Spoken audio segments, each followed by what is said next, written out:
تاني من ام نوره من قطر. ام نوره اهلا بيكي.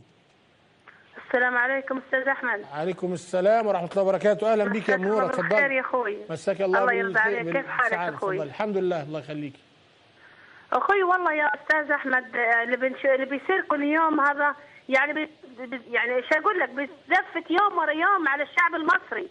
الشعب المصري بدا الشعب صار يجوع يا اخي. الشعب صار شويه يعني خلاص اللي صار يعني مروح على الانسان. يعني بالله عليك كل يوم واحد ميت في السجن او في الشارع او في النهايه عادم نفسه بنفسه. اللي متى هذا يصير في مصر. نعم. المتى السيس الخسيس اللي هو القزم اللي متى ضايق على الشعب المصري. المتى هو يموت فيه يوم ورا يوم يا اخي. يا اخي الناس صارت تموت، حتى المسكين اللي امس هذا اللي نشوفه على الشاشه قدام عيوننا يا اخي. يا اخي يتق الله يا العدم يا اللعنه يا اخي. يا اخي الانسان اللي يموت وهو بيحتضر وفي الكلبشات في السرير هو شغل كفره، شغل يهود يا اخي. يا اخي والله العظيم حرام عليهم. وين العالم؟ وين الشعوب؟ وين الشيوخ؟ وين الامراء؟ وين الناس كلها؟ الناس تموت يوم ورا يوم يا اخي. والله يقطع قلوبنا. والله حرام عليهم اللي بيصير في مصر يا اخي.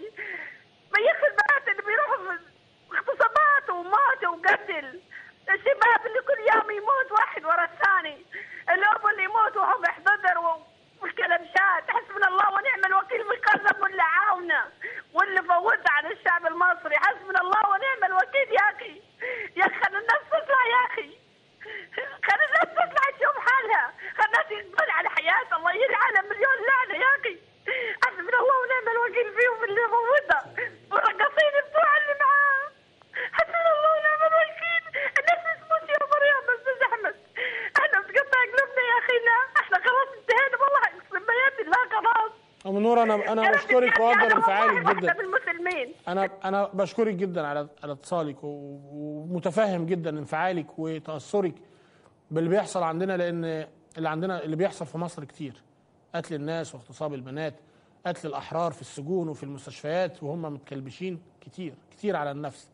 ولكن ده اللي حاصل عندنا، ده الواقع في مصر. القتل بكل حاجه، القتل بالرصاص، القتل بالسجون، القتل بالقضاء، القتل حتى بارتفاع الاسعار. الناس مش لاقيه تاكل.